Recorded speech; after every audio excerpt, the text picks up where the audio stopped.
Climate Prediction and Application Center, that's ICPAC. He leads the eIGAD Disaster Risk Management Program and oversees the Multi-Hazard Situation Room, enhancing disaster preparedness through early warning systems and early action. His work focuses on climate resilience, disaster risk reduction, and providing technical and policy advice to IGAD and its member states. With over 14 years' experience, Dr. Amdi Hun has expertise in climate resilience, disaster risk reduction, environmental systems modeling, and spatial planning. We'll find out more as we go on during the panel discussions.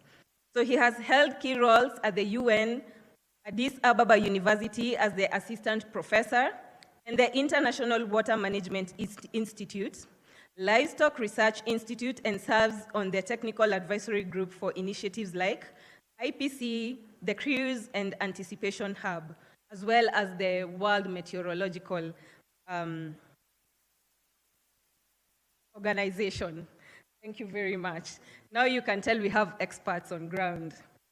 So the next one that I wish to call aboard, that is Dr. Getachew Dinku. I know the time is not on your side, but we'll try and keep up with the time. So a round of applause as he approaches. So he is currently the assistant professor. Can we have a better round of applause for that kindly? Thank you. So he is the current assistant professor in the School of Journalism and Communication at Addis Ababa University. And he got his PhD in Communication Studies in 2014 from the University of Nebraska, Lincoln. He has over 20 years of experience in education, development communication, public relations, media policy, media law, and media regulation. So, aside from serving in international and local NGOs in different capacities, he has worked for various offices of the Ethiopian government to start with. Most notably, he served the Ethiopian Media Authority, formerly Ethiopian Broadcast Authority, as the Director General from April 2019 to March 2021, where he led multiple media development initiatives, partnerships, and institutional development activities. His research interests include rhetoric and public culture, communication for development, media and democracy, media regulation, among others. Our next panelist, allow me to introduce Mrs. Judith Akolo, who's a powerhouse in Kenya media fraternity. She's a household name. She is a dynamic development journalist with the Kenya Broadcasting Corporation and a climate change scholar with strong expertise in climate reporting. Round of applause, please. She is known for translating climate science into compelling stories that enhance public awareness and inform policy across the Greater Horn of Africa. Judith serves as the deputy chairperson of both KEN-SJA and NEC Joka, and has trained journalists on environmental health and climate adaptation and reporting. She has moderated as well high-level public events and is pursuing currently a master's in climate change adaptation at the University of Nairobi. And that should at least tell you that also journalists can also take any other courses, not just journalism as well. So allow me to introduce again Mr. Ahmed Absi. Hopefully I pronounced that correctly. He is a Somali journalist and he's one of a kind. He is an environmental advocate and founder of the Green Media Initiative, Somalia's leading media platform advancing environmental awareness, climate education, and climate action. He is recognized for producing impactful climate stories, driving public policy, and strengthening media capacity nationwide. His work amplifies underreported voices and promotes a greener, more sustainable future. And if you follow his pages, you'll be able to see he's quite an active guy by promoting even youth involvement. So our last, but not the least, we will have Mr. Hinok Kinde. He is a young professional working at the African Union Commission, supporting digital systems and institutional coordination within the MIS department. He also serves as the regional director for the AFCFTA, National Youth Championship Fellowship Program, leading youth engagement and capacity, as well as he is the winner for this year's eIGAD's Youth Climate Action Award in 2025. Another round of applause for the entire panelists. I need a heavier one, please. Thank you. So I'll be your moderator for this session. My name is Linda Macau. I'm the Executive Director for Africa Climate Change Communicators. I do science communication as well as public policy advocacy and many more. So before I sit, I'd also like to recognize part of the ICPAC staff who also came with us, Miss Emily there.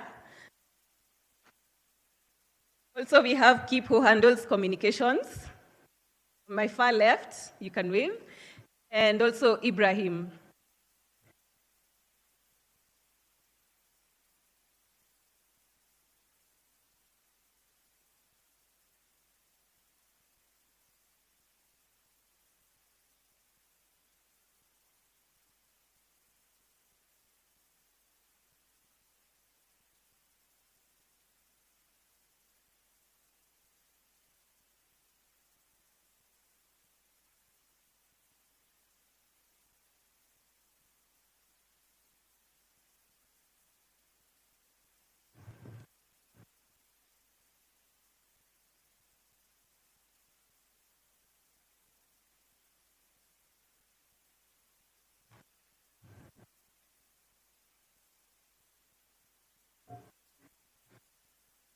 Okay, so as they check on the microphones, maybe it will be a bit crucial to have yeah, I don't know. Hello. Oh, I think it's okay now. Hello.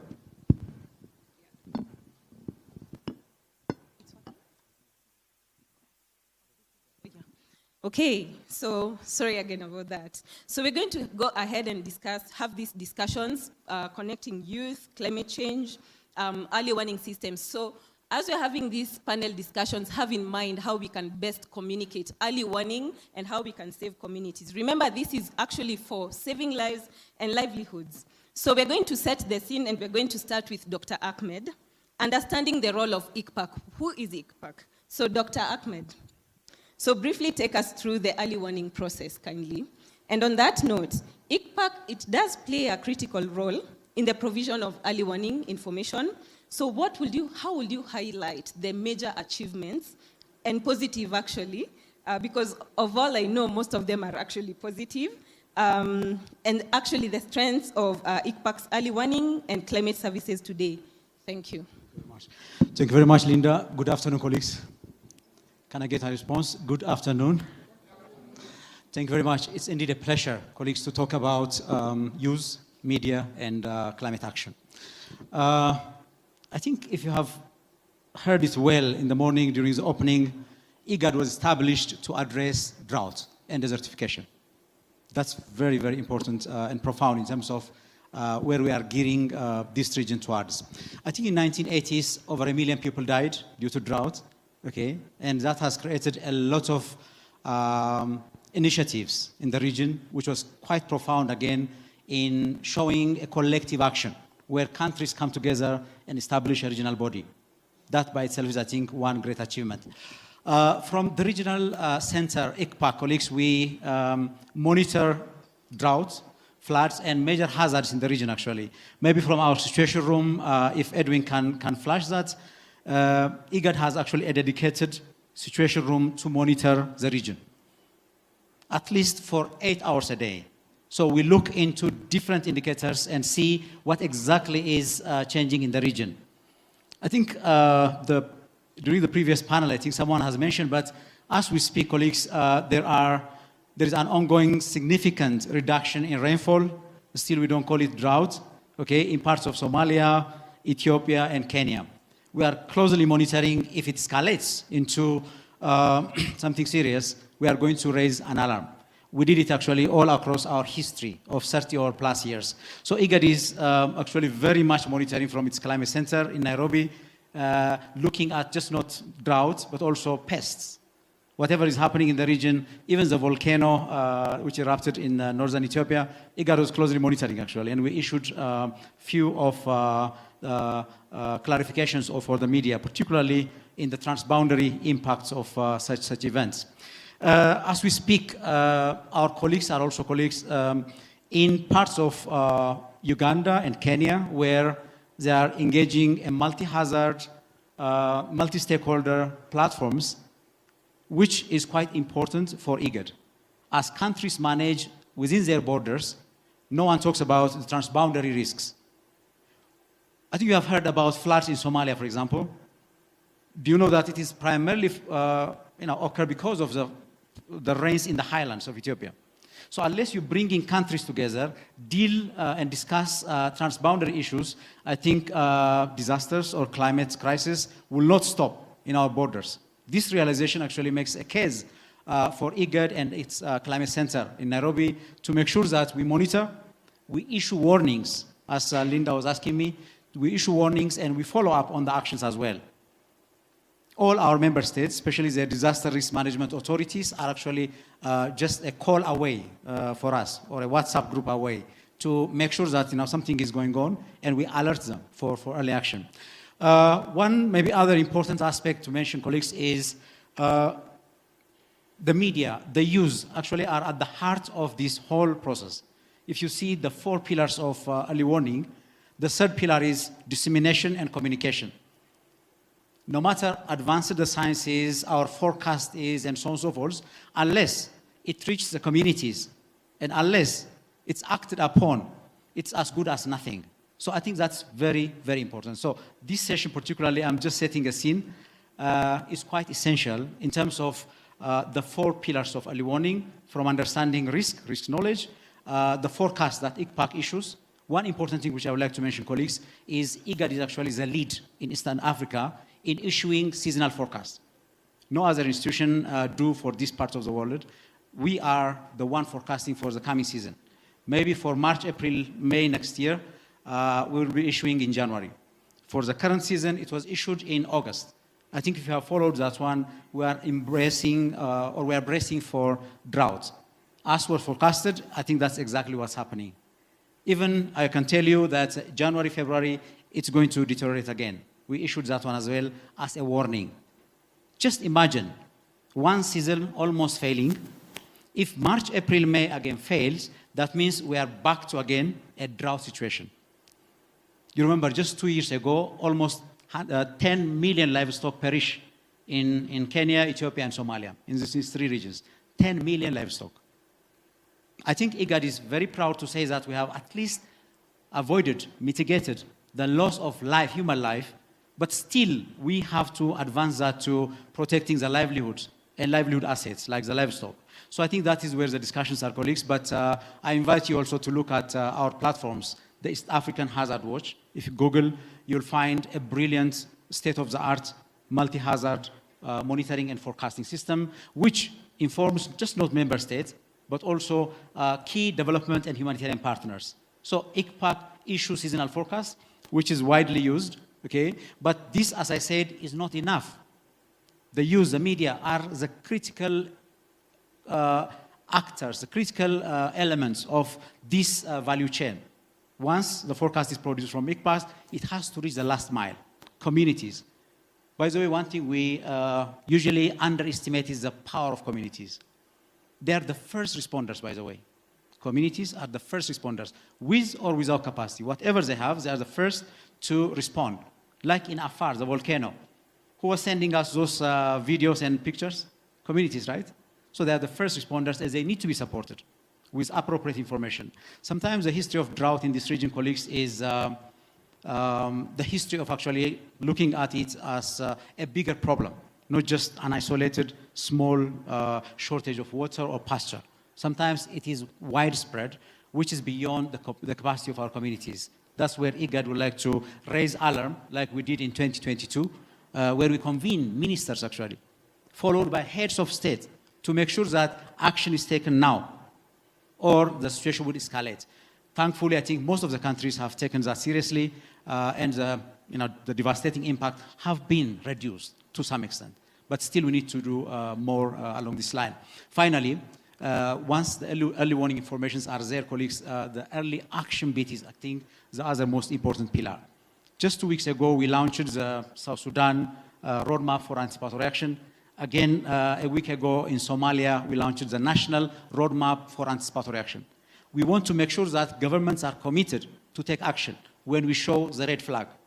Drought is coming, so governments need to take action. So that document is going to be a guarantee.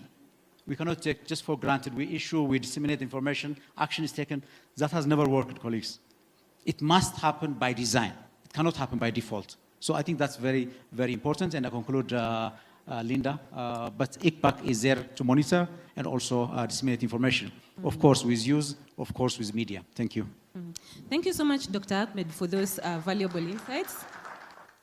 Yeah, you did mention that the communities are the first responders, which is very true. And I'm keen to also observe that ICPAC actually focuses on even map reading, training communities on map reading, which is very critical, which means you too can be trained on map reading. So it's not something that you see science and then you just shy away. So thank you so much once again for those valuable insights. And you did mention something about it doesn't stop at the borders. And I want to bring in this critical aspect of bridging academia and media, Dr. Getachew. So you do sit at the intersection of academia and media, right? So what strengths have you observed in how journalists communicate early warning information in our society today? And are there any gaps that you have foreseen?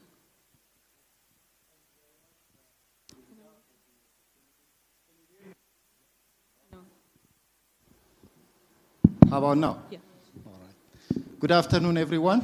Thank you, organizers and moderator, for the opportunity. I'm happy to be on this panel. Yeah, definitely the use academia, the media, and the scientific community that generate climate change-related information, they all need to come together and work very closely to one another if there is any meaningful change to be brought about in terms of informing societies, in terms of alerting them in time by providing them with credible quality information, and then also urging them, building on what Dr. Ahmed has been saying, the third pillar is related to information dissemination and communication. It's one thing to disseminate information, it's another thing to communicate effectively, right? So the fact that you disseminate information doesn't necessarily guarantee that people get it right, understand it well, and then respond accordingly. It has to be, the information that we disseminate needs to be appropriate to the situations of people, culturally appropriate. In terms of complexity, simplicity of the information, it needs to be appropriate. Scientists are good at generating knowledge, sophisticated body of knowledge, but they are not as good when it comes to communicating the knowledge they generate to the general public. There is a science of communicating science. And then when it comes to communicating science, it is the media and professionals of communication who are the scientists, right? So it's very important that the two bodies come together. And then I see the role of the youth in here, because increasingly the communication landscape is changing. The communication technology has brought about significant change in how we communicate, and on also the nature of platforms. And the basic rule of communication is, if you want to send your messages across, go to where the audiences are. And then most of the youth, they are today on the digital media. So it's important that we engage the digital media meaningfully, and then the youth are skilled. It's their thing, and they are there. They know how to make effective use of the digital media, So it's important we don't stick to the traditional legacy media. Of course, we do need the journalists working on the traditional media because they are also experts in verifying information, in making sure the information is properly collected, synthesized, and then also sent across in the right manner. You know, if you look at the way scientists generate knowledge, they collect data, analyze it, interpret it, and come up with findings. But it's the journalists who present the findings of studies, scientific studies, in a way that is understandable to the society. And then the media are here to serve society. In journalism schools, we ask questions, and also journalism scholars raise this question: what are the media for? And what is journalism for at the end of the day? They justify their existence by being relevant to the society. And how will they be relevant to the society? By providing society with information that saves lives, right? I can share you a story. When I was a student overseas, one day I was driving in the city and I received a text message from the university central office saying that there is active shooting on so-and-so street, and then it's better that you stay away from that street. So I was driving, as I told you, I had to change my way and then made sure that I stayed away from that street. And I really appreciated the information I received from the university.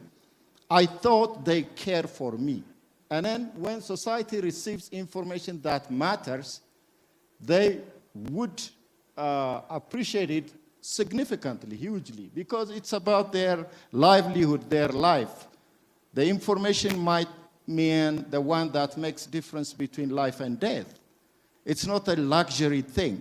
So climate change information, lately in the IGAD member nations, and more I know is about what is happening in Ethiopia and what has been, you know, very encouraging trends towards increased interest in covering climate issues and providing information, different platforms, including the digital ones, and credits also to research institutions and institutions like eIGAD, ICPAC, and specialized science centers, and they constantly train journalists, and then the journalists start to develop interests in covering climate issues.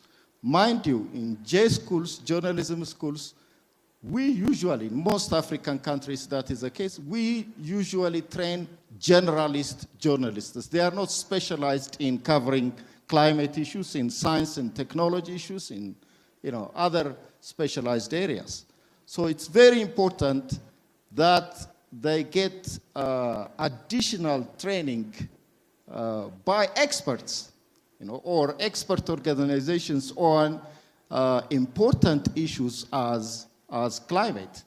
So as a result, in the past, in Ethiopia, for example, I remember we had an association of journalists covering environment issues, right? Environmental Journalists Association. I don't know if they exist anymore. The challenge with those kinds of associations, they come together, they do good job at one time, but they disappear kind of. It's on and off type of, but these things need continuous engagement, continuous focus, because as has been clearly indicated, we are climate change affected region. We are prone to drought and other natural disasters. So it's important what we stay alert every time, So we need to stay focused when it comes to climate issues. And then I think journalism schools, they have a long way to go in terms of equipping young journalists with the necessary knowledge. I know lately we've been offering courses in development journalism, development communication, in which climate and climate-related things are one focus area, but I don't honestly believe we've been training them enough. We tend to focus more on political issues and current affairs, and then not on issues of development that sustain, that stay with us, with the amount of attention that it requires, with the significance that it takes to bring about any meaningful change.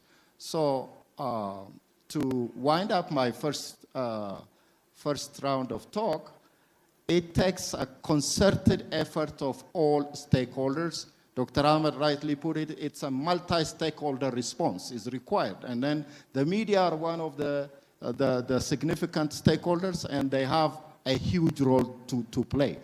If I cite as an example the response during the COVID-19 pandemic, it was really good. The media in the region and in Ethiopia and globally, they did a very good job in alerting societies, and then more lives could have been lost as a result of the pandemic. Can you imagine the amount of lives, the timely dissemination of credible, authentic information could be able to save? And that's what happens with the climate and flood and drought-related information. This is the kind of change that it will bring about, so let's stay focused. Thank you. Thank you so much, Professor, for that.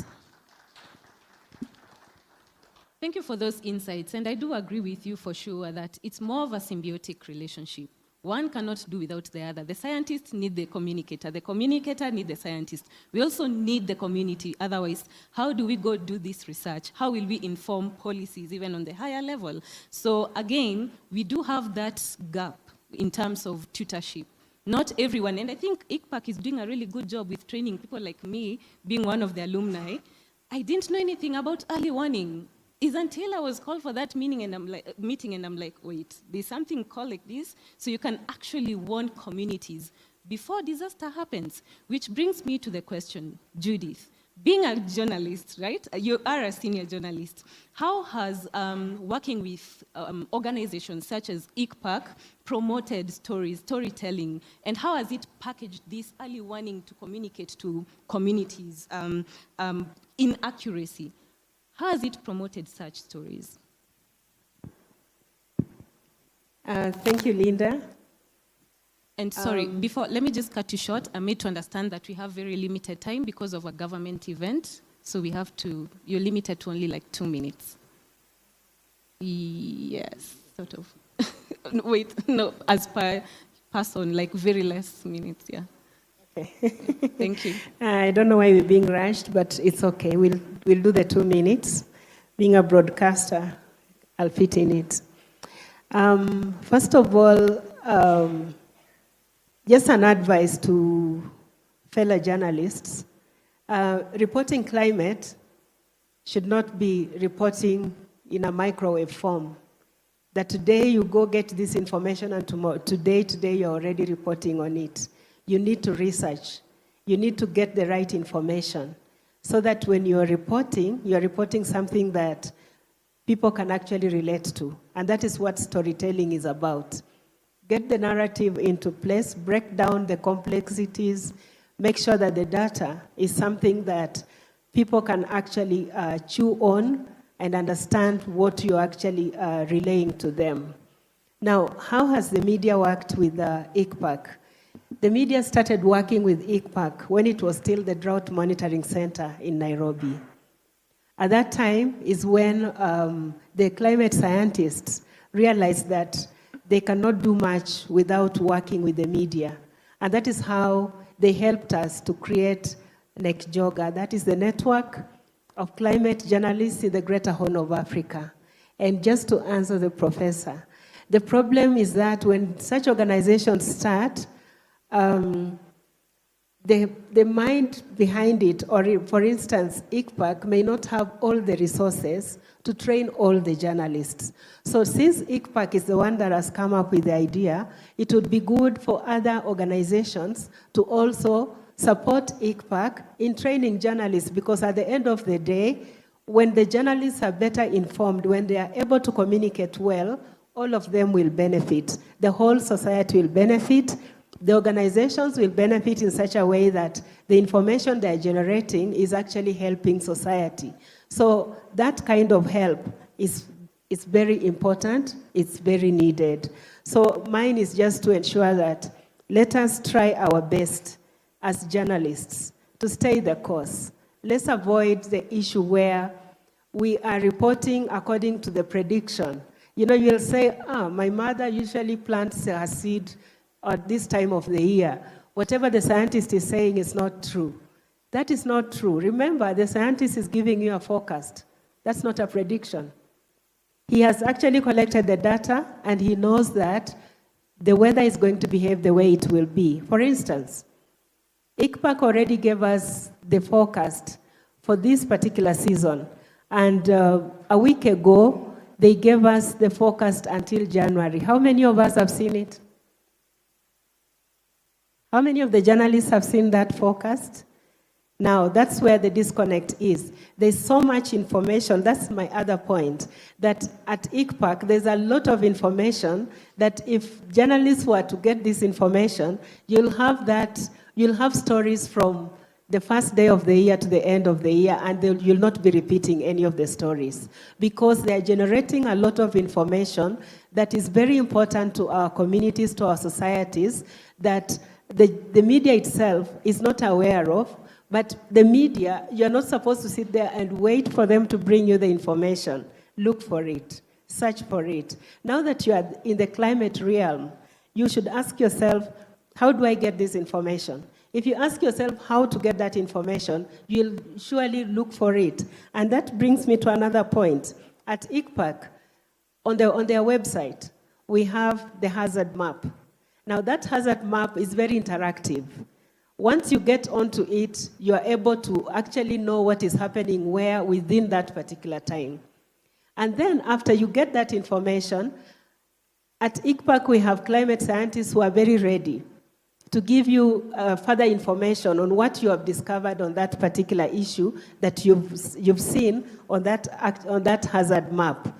For example, they already predicted the depressed rainfall in the region.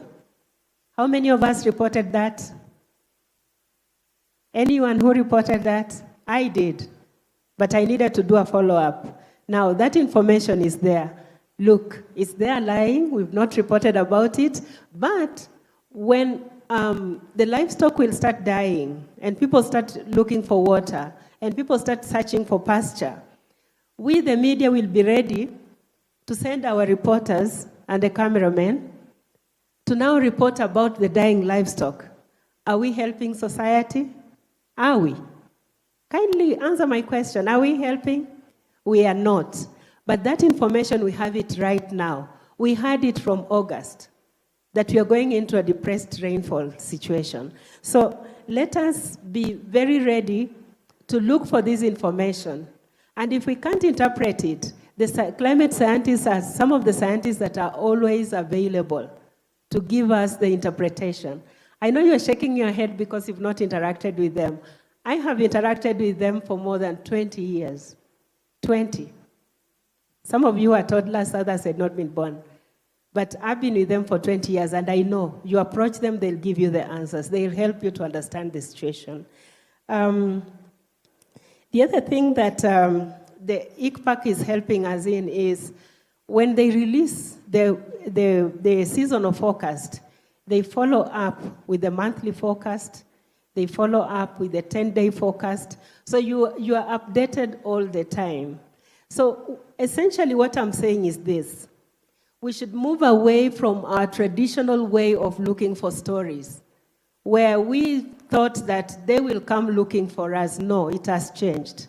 We have to go looking for them for that information. And for us to be able to go looking for them for that information, we should be already very informed ourselves. Because the problem with scientists is that the moment you ask the first question and you seem not aware of what you want to talk about, they switch off immediately. So perhaps that is where the problem is. So do your research well, go out there, look for the story. Let's avoid the predictions, let us go by the forecast. Let us avoid the microwave approach and look for the story and keep at it until the end. And narrate, out of every statistical map, there is a face behind it. That face is either a face that has utilized the information properly and is able to produce enough, but there's also another face that is going through a problem of a lack of pasture for the animals or food in the home, and it's all about how we might have reported or misreported the information. So when you come with a story from the field, and now this for the reporters, and the editor is telling you, I think this forecast is like this. No, tell him, please, I'm the one who is from the field. I got this information from the scientist, and this is how the season is going to behave. Even if there's that sporadic rainfall that comes for 2 days and disappears, remember this, what the seasonal forecast said. And that's exactly what is happening this season. I thank you, Linda. Thank you so much, Judith, for that. And I can assure you, like 20 years, I was also a toddler. I didn't know anything about early warning or even reporting. I just grew taller with time. However, it's quite critical that us as journalists, we have to send ourselves, quote unquote. We have to take the initiative to get to these websites, get the data, get the information, and disseminate it. And Professor, you did mention something critical about digital awareness, creating digital awareness, even to the communities itself. And we have Absi Ahmed, who's actually doing a great work with Green Media Initiative. So maybe we'd love to know what it is that you're doing with the community there and what positive impact has happened during your tenure. Well, okay, in terms of training people, thank you. Yeah, thank you. Thank you, Linda. Linda has been a good follower for the Green Media Initiative for the past 1.5 years. So thank you. Yeah, I think, is it on? Yes, but you have to. Yeah, and also Dr. Ahmed and Judith also know us very well. And but before that, I wanted to say something. Dana Walaju. That is good afternoon in Amharic, so good afternoon to you all. Thanks, brother, for helping me. And Linda also already said we should be very brief to our answers. She just gave us 2 minutes, so I want to exceed them 2 minutes. So I want to give you an assignment, a very short assignment. It is, you all do have internet and mobile phones.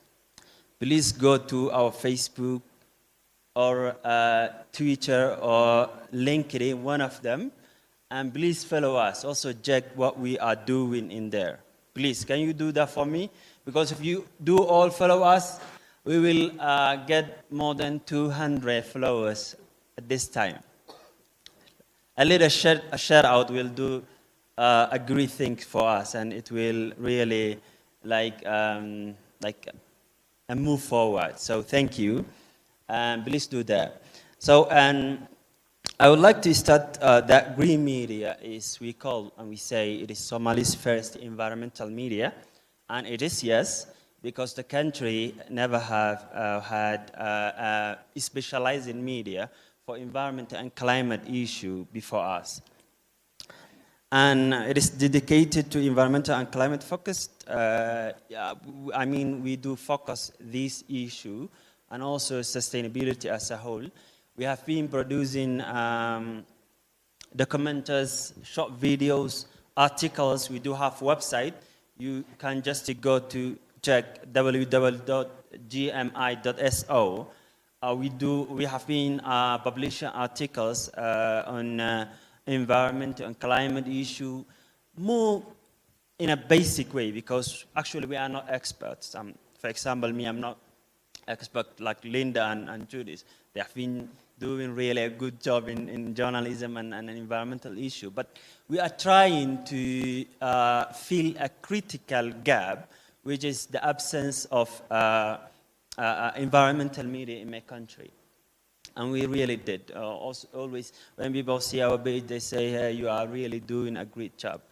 So about the impact, I think one of the most important things that we have done was youth activation. Youth activation and also environmental journalism activation in the country. Many young journalists who we have trained are now producing impactful stories on climate and environmental reporting. And some of them are working with us, the Green Media Initiative. Some others are helping the other media outlets who are, they usually focus more on political issue, but sometimes they may have environmental programs, so they are helping them. Another thing that we think we did something about it is behavior change at the community level. There is, for example, when we were just 2 or 3 months old, it was last year, one of the districts in Mogadishu, there was some authorities who cut a huge native tree. And there were some clips which have been filmed by citizen journalists or just ordinary people. They shared it with us, that video, when they were cutting the tree. It was really a huge tree, a native tree. And maybe I think it was 20 years old. Yeah, they cut it because they were constructing a road. They maybe could do something better because they could get a good space for the road. Then when we shared the video to the public, actually there has been a lot of youths who showed their anger and said, this is impossible and we cannot take it. They demand accountability. And that led that the community, the district authority came to the media. They called us and say, hey, we are sorry that this happened and it won't happen again.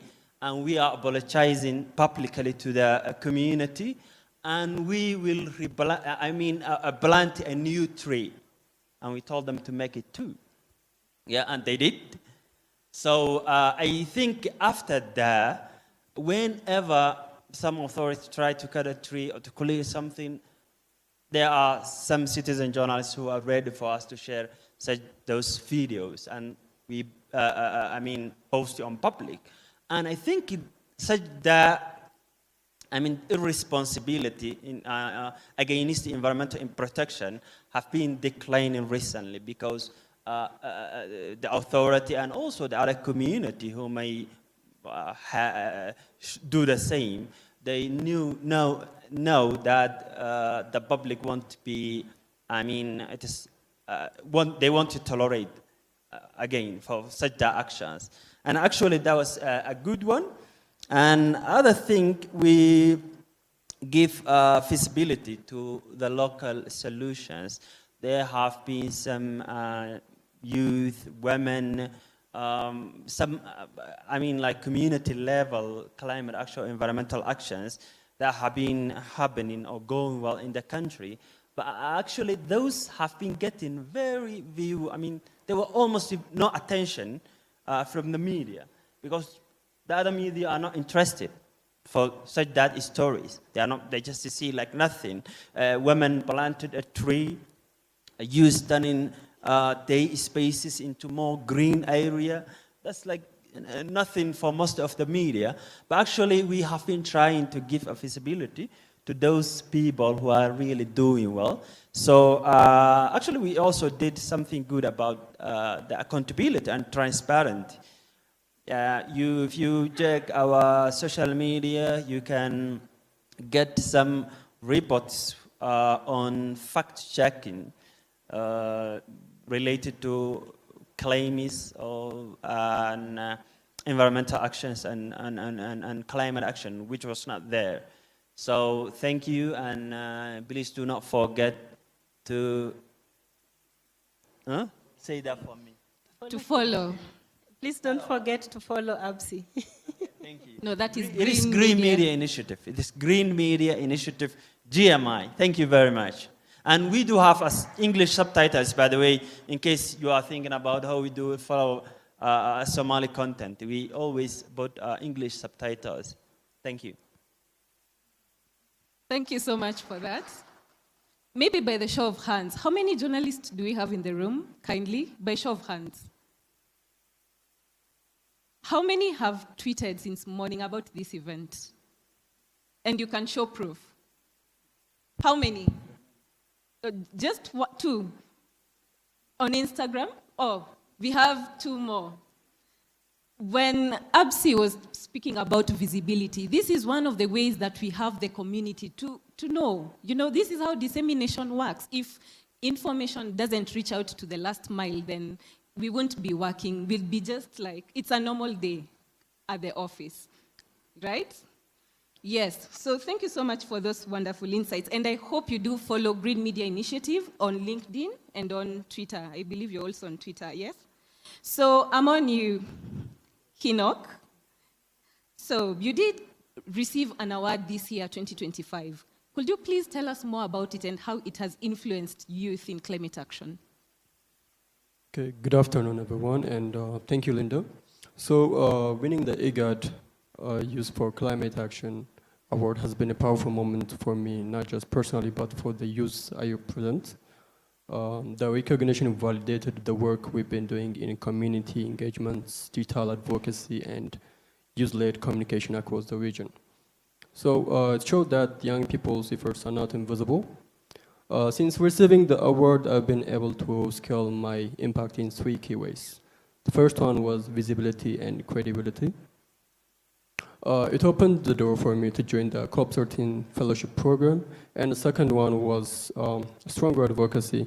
The award gave me a bigger platform to push for climate-sensitive policies, especially those that integrate youth in early warning systems and disaster preparations. And the third one was youth mobilization.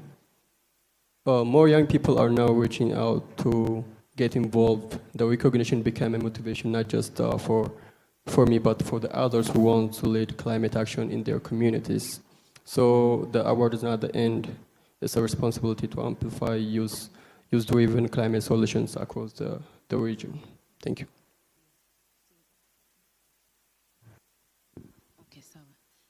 Thank you so much. I'm really sorry. So it's still about time. However, for the second round, we're not going to go through the second questions as we had planned. However, we're going to go through the parting shots, but with a little bit of the second round.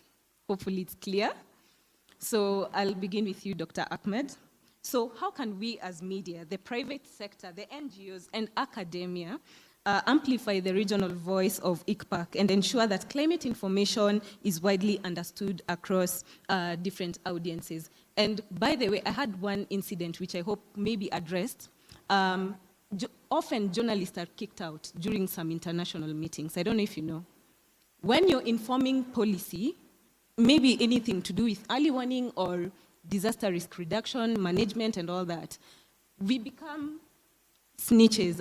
Let me just use one word, the word that was used. We become, as in we speak it before it's also passed out. How can we address such? Because I believe as a journalist, I do research before I inform. Before I do, I create visibility for it. How can we approach such? Thank you. Oh, I think. Thank you very much. Just a parting shot. I think time is not in our side. Colleagues, as IGAD and as a region, we have moved forward. We have moved the needle very well, but the most important thing is now what we can do about the remaining tasks. For example, translating early warnings into early action. I can't imagine of this happening without a media, without professional journalism. I fully agree with the professor. Are we crisis reporters or warning reporters, anticipatory action reporters? For example, when ICPAC issue a drought warning, Should we wait until animals die and report? I don't think so.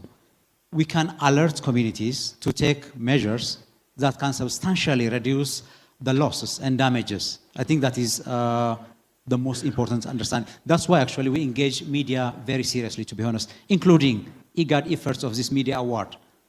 We really would like to sensitize. Let me tell you one secret of IGAD.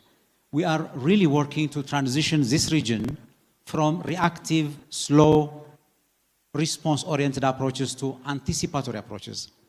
In brief, what does anticipatory approaches means is it is just three things, okay?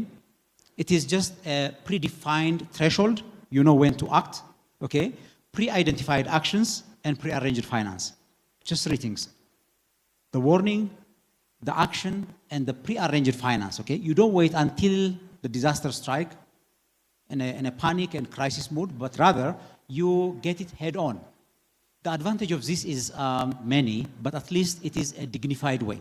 No community would be happy to extend hands for aid, isn't it, colleagues?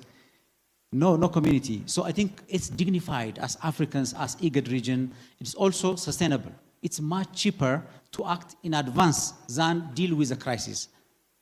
And the third one is also in terms of return on investment. I think it's much cheaper return on investment if you act based on a forecast than you wait until the disaster comes. Case in point is the drought we forecasted in August. Just a week ago actually, we issued another warning saying that the situation seems to be deteriorating.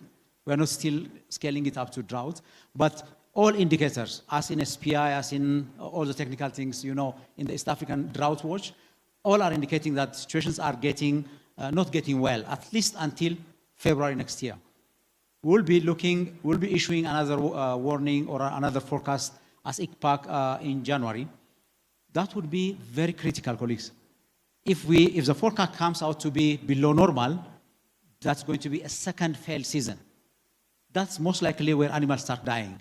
So I think it's that serious, and journalism is actually one of the most important, let me put it that way, one of the most important pillars of the value chain.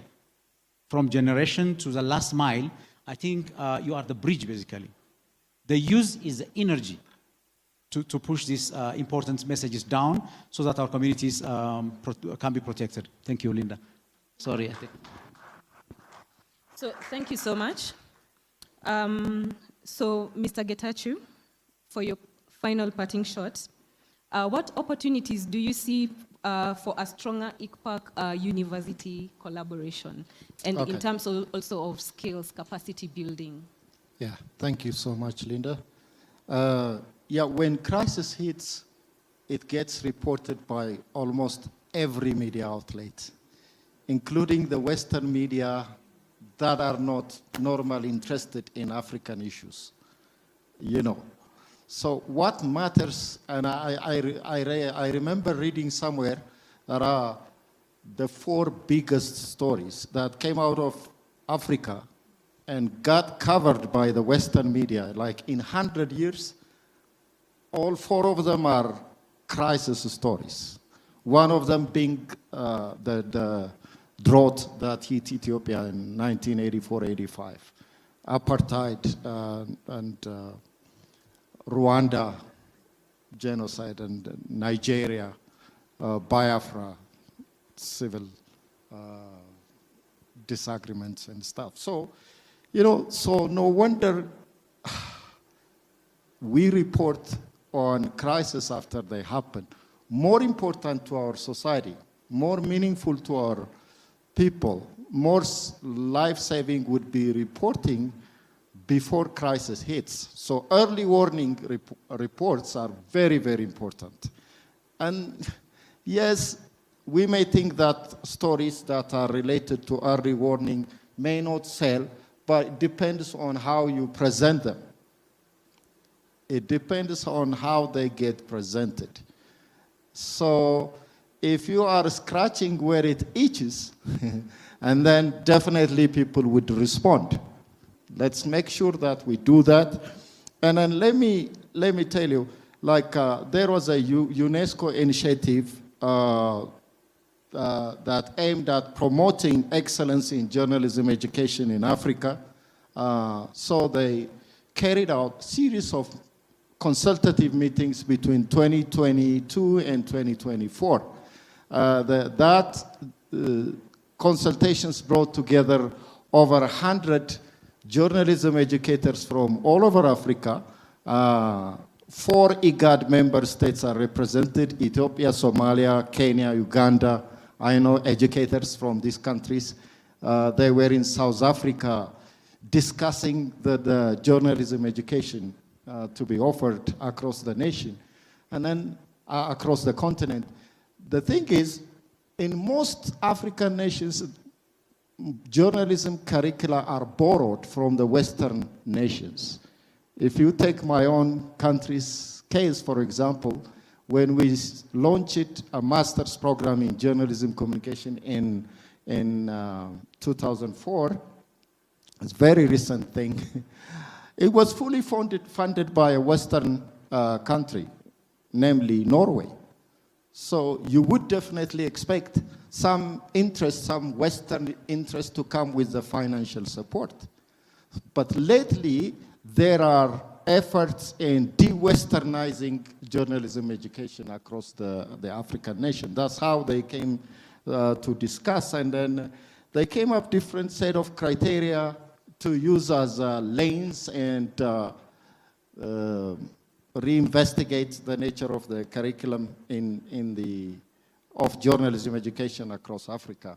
And then they found out they came up with some 6 gaps, and one of them that needed to be filled was lack of environmental reporting. You see, the lack of environmental report. Environment matters to us. We're prone to climate change impacts, effects, but we are not responding enough. And then regarding the venues for collaboration between the academia and institutions like ICPAC, yes, definitely.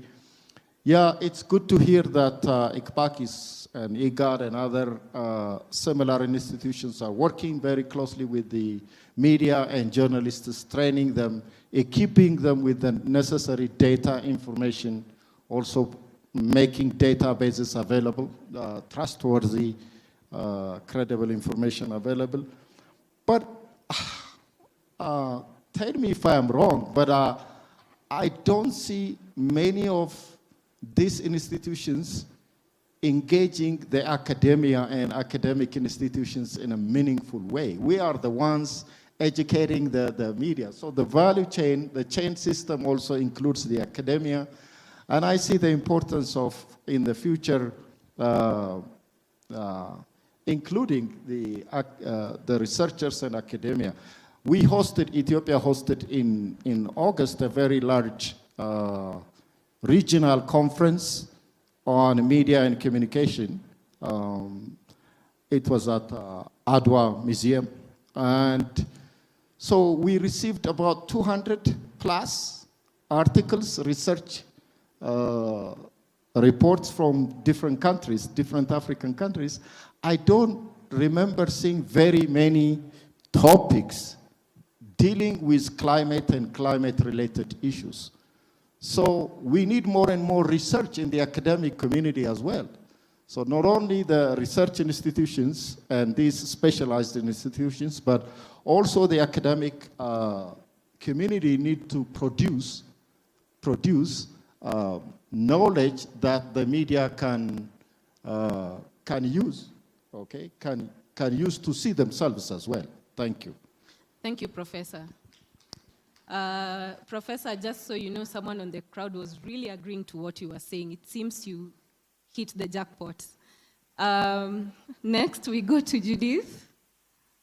Maybe as we finalize, we'd love to know how can we address these issues in climate reporting? That's a wide area. Let me see how to condense it. First of all, I think we need to now start looking at climate reporting as a form of solution journalism. Let us not only let us also look for experts who can tell us the how to deal with the impending situation.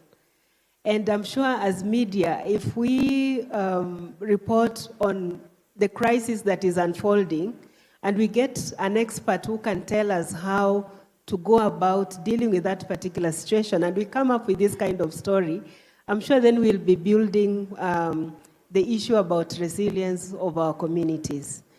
For example, and to buy into what Prof has just said, because we are the link between the two. If, say, Dr. Ahmed has produced his information about the impending drought, that is when it is declared. Right now, it is just the dry spell. If we came up with that story, I'm sure if it's a planting season in some area, a researcher somewhere who works in seed development should be looking in the direction of developing seeds that can actually mature faster, isn't it? Using the little moisture that we have. So if we go the solution journalism direction, we'll be helping to solve some of the challenges that we are facing in society. On the issue of training of journalists, we know very well that when Mount Sinai couldn't go where Moses was, Moses decided to go to the mountain, isn't it? So what do? We start looking for that knowledge, however expensive it is. I can't lie to you. Right now, I'm paying a lot of money at the University of Nairobi, but I'm chasing that knowledge. So my encouragement to you, and especially the young journalists, let us look that direction. Let us not end at studying journalism. Let us look at how else can I ensure that I enrich my knowledge to be able to be of more use to society by giving them information that is useful than reporting about the politician and what he has said about the other politician. I close on that. Thank you. Thank you, Judith. So, Absi, please give us your parting shot, kindly. Yeah,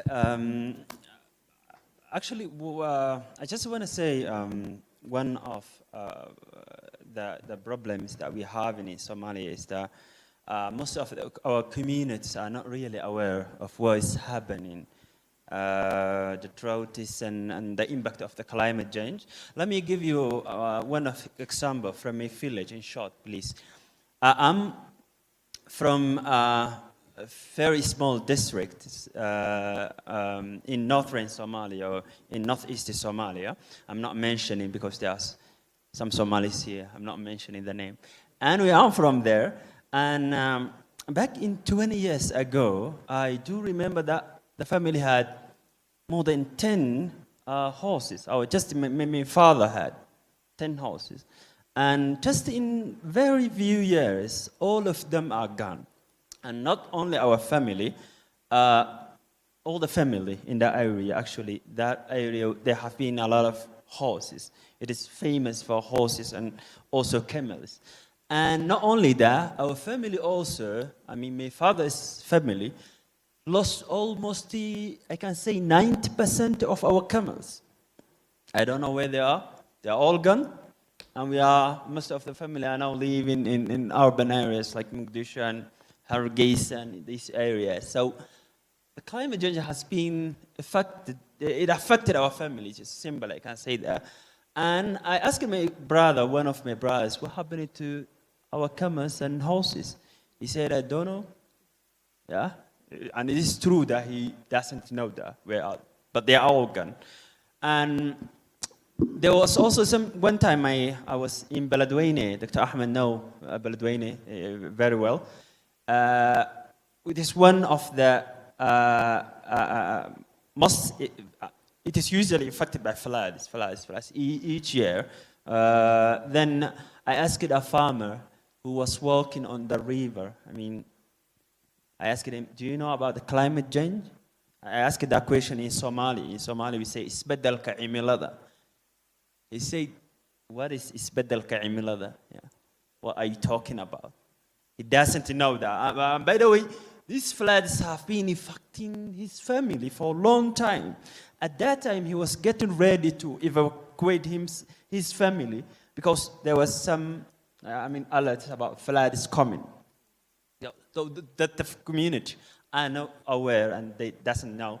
about what's happening. So, and also, as a media, we are trying to make them informed and give them some information. But actually, there's also a challenge that we are facing because most of the journalists is, I mean, like, I mean, I don't know where, thank you, but I think there's a limited access to verified climate data, and it is most of them, it is written in English, and Somalis, actually, Somalia is not English-speaking country, so that's another problem. Thank you.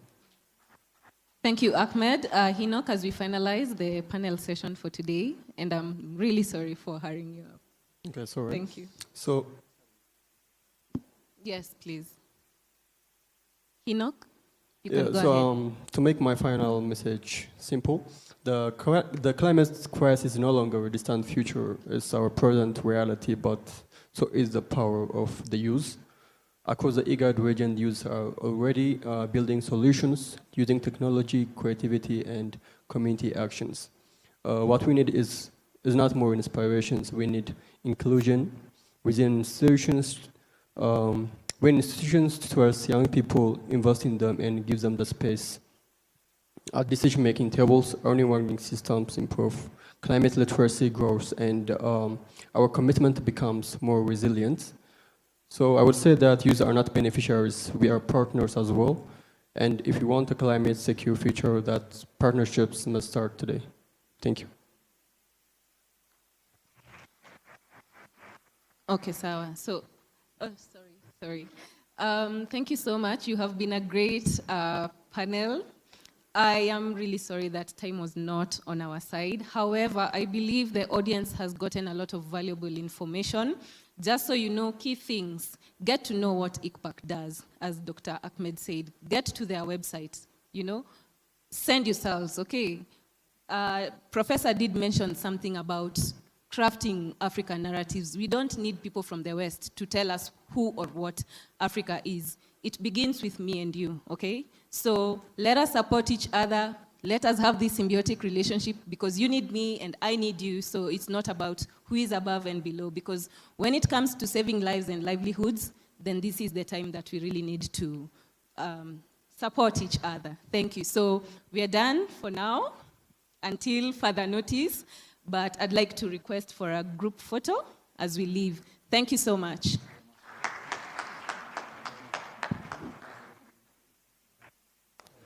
Thank you so much, Linda and panelists.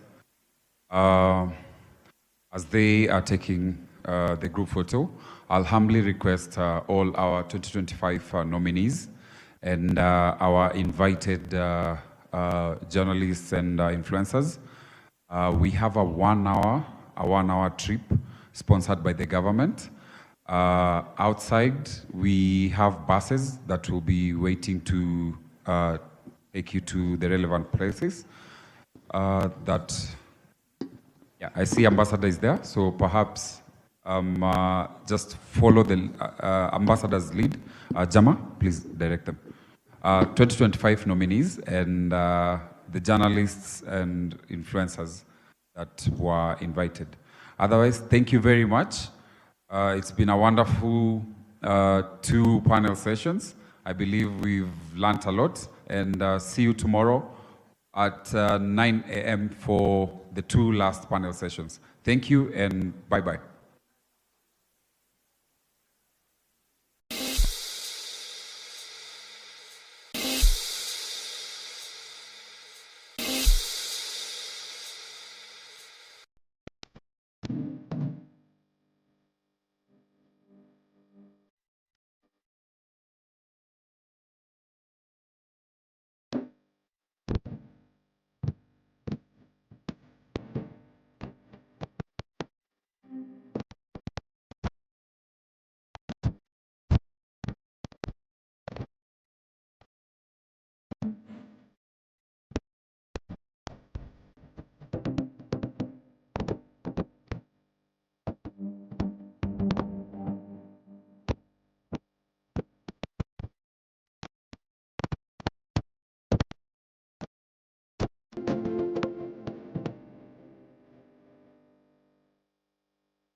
This is Africa,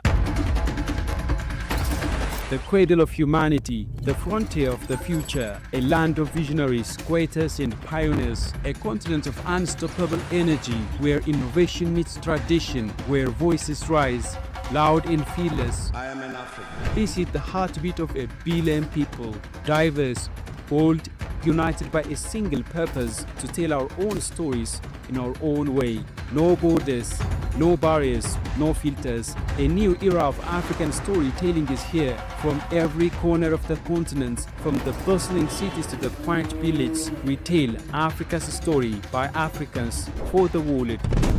This is the land of a rising Africa, where Africa speaks and the world listens. This is why today we bring you POA, Pulse of Africa, the face and voice of Africa.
This is Africa,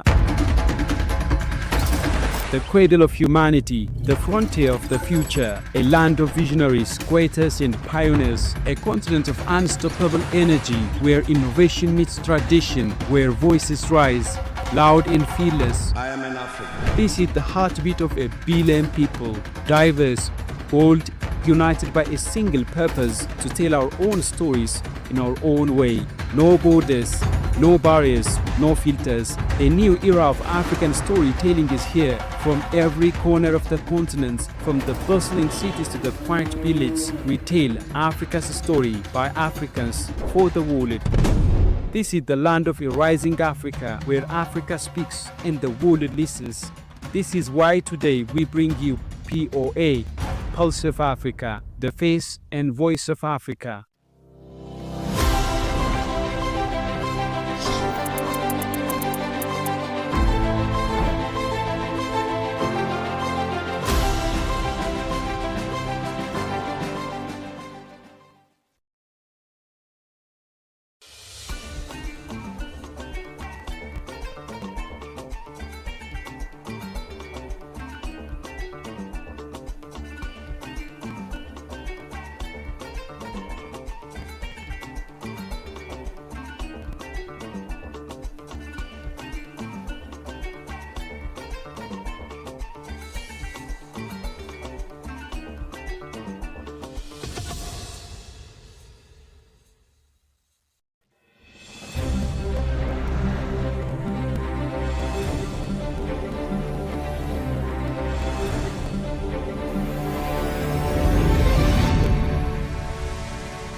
Hello and welcome back.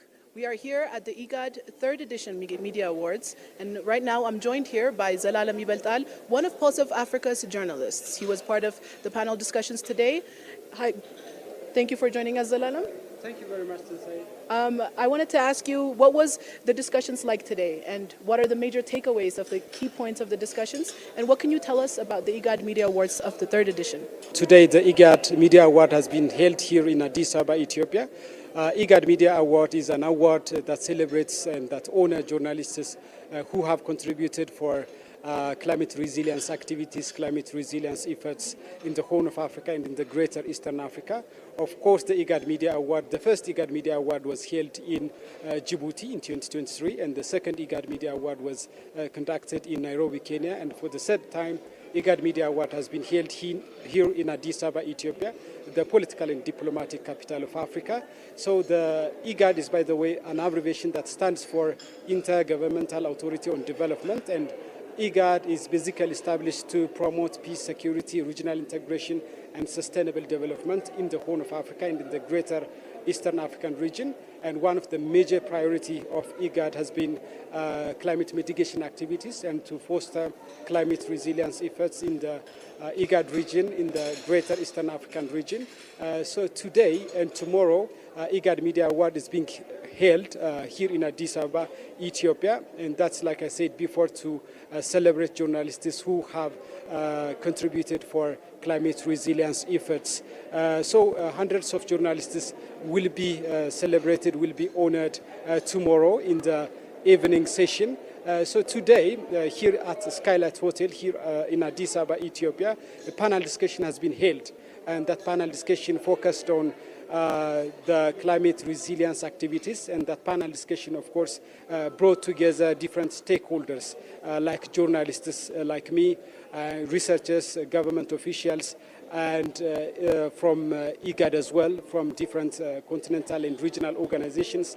And I was also one of the panelists, and I represented the media industry. And in particular, I represented the Pulse of Africa, and I have presented about the role of the media industry, the role of the media in climate resilience efforts. And, the media industry in Ethiopia, the media industry in Kenya, Somalia, South Sudan, in many parts of IGAD member states have played a critical and crucial role in fostering climate resilience efforts. For example, in Ethiopia, Ethiopia media industry, from community radio to FM radio to newspapers and to big television stations, have been devoted to climate change activities. They have been educating the public about the adverse effect of climate change, and they have awared millions of Ethiopians. And the outcome of that was like Ethiopians were very much keen, and Ethiopians were, participating and engaging in enormous climate mitigation activities. For example, over the past 6-7 years, Ethiopians have been able to plant more than 48 billion trees. That's an incredible achievement. And that was basically the role of the outcome of the result of Ethiopian media industry. So media industries in IGAD member states are contributing for climate resilience efforts. We can also see the contribution of media in Kenya. So in Kenya, the digital media and the radio, they have contributed a lot for climate mitigation activities. They have awared their public, they have awared millions of Kenyans for climate mitigation activities. In South Sudan, in Ethiopia's next door, we can see how the radio, the most popular media in South Sudan is, of course, radio. And the radio has helped millions of South Sudanese to get knowledge, to get know-how about the immense negative consequences of climate change. And for that reason, people are very much keen and supportive in terms of climate mitigation activities. So the role of media in IGAD member state is huge, and that's recognized. And there are also limitations to the media coverage of climate resilience efforts. So one of the topic of panel discussion was the role of media in climate mitigation activities, in climate resilience efforts. And the other major takeaways of the panel discussion, I would say, was the necessity and the imperatives of cooperation and collaboration. Member states of IGAD are urged to collaborate, to cooperate in the sense of regional integration, in the sense of brotherhood. And basically that's important because, the problem of one country is going to be the problem of the other.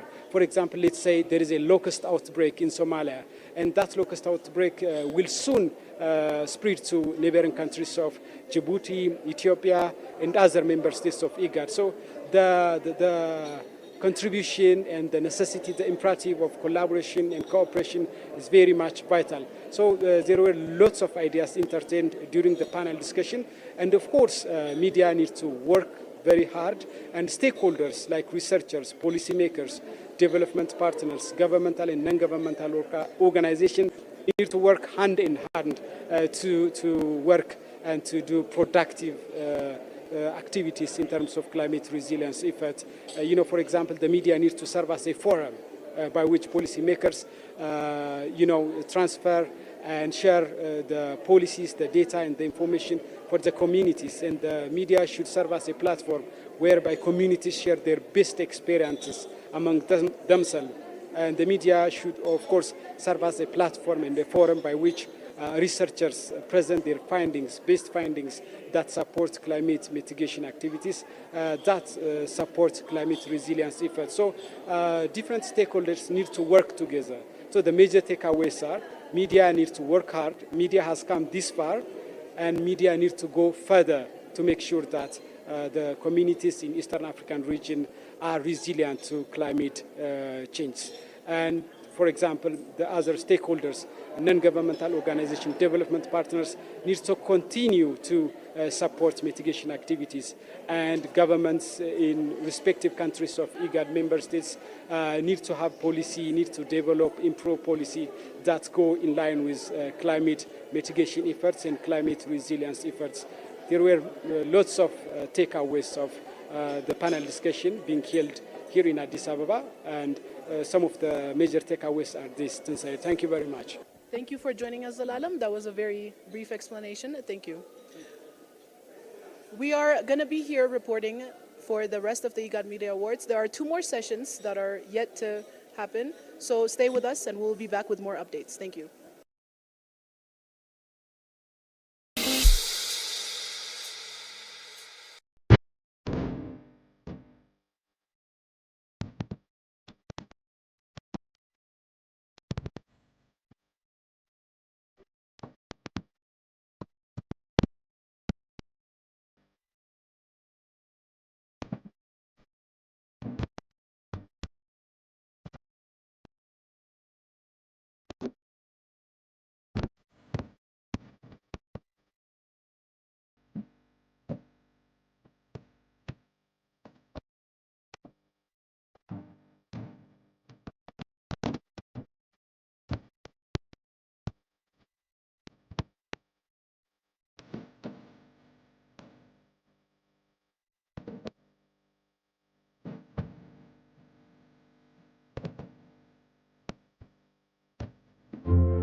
This is Africa, the cradle of humanity, the frontier of the future, a land of visionaries, creators and pioneers, a continent of unstoppable energy where innovation meets tradition, where voices rise, loud and fearless. I am an African. This is the heartbeat of a billion people, diverse, bold, united by a single purpose to tell our own stories in our own way. No borders, no barriers, no filters. A new era of African storytelling is here. From every corner of the continent, from the bustling cities to the quiet villages, we tell Africa's story by Africans for the world. This is the land of a rising Africa, where Africa speaks and the world listens. This is why today we bring you POA, Pulse of Africa, the face and voice of Africa.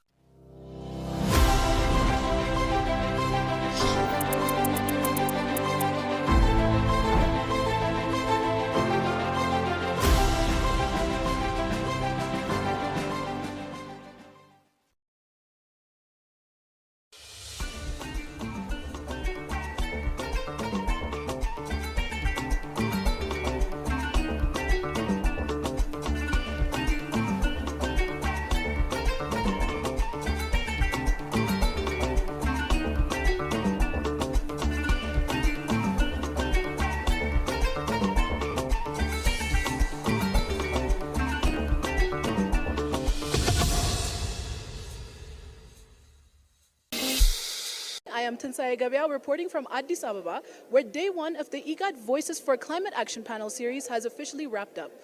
Today brought together climate experts, policymakers, youth leaders, and media professionals from across the IGAD region, all focusing on the power of storytelling to build a safe, resilient, and stable Horn of Africa. The day featured 4 major sessions. Session 1, Moving from Crisis to Capacity, which explored how countries in the IGAD region are moving from crisis response to long-term capacity building.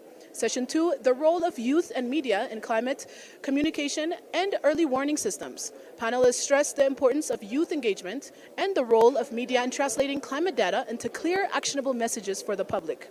Session 3, the impact of climate shocks on livestock and livelihoods. The discussion underscored the economic and cultural importance of livestock and the urgent need for climate-smart agriculture.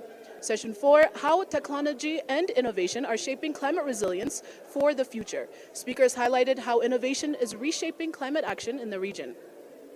Speakers throughout the day highlighted one key message: effective communication and strong regional collaboration are essential to tackling climate challenges. Today's discussions set the stage for deeper conversations tomorrow, with 2 additional sessions scheduled before the region gathers in the evening to celebrate outstanding storytelling at the IGAD Media Awards Gala.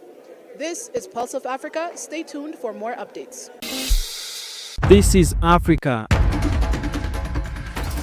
the cradle of humanity, the frontier of the future, a land of visionaries, creators and pioneers, a continent of unstoppable energy where innovation meets tradition, where voices rise, loud and fearless. I am an African. This is the heartbeat of a billion people, diverse, bold, united by a single purpose to tell our own stories in our own way. No borders, no barriers, no filters. A new era of African storytelling is here. From every corner of the continent, from the bustling cities to the quiet villages, we tell Africa's story by Africans for the world. This is the land of a rising Africa, where Africa speaks and the world listens. This is why today we bring you POA, Pulse of Africa, the face and voice of Africa.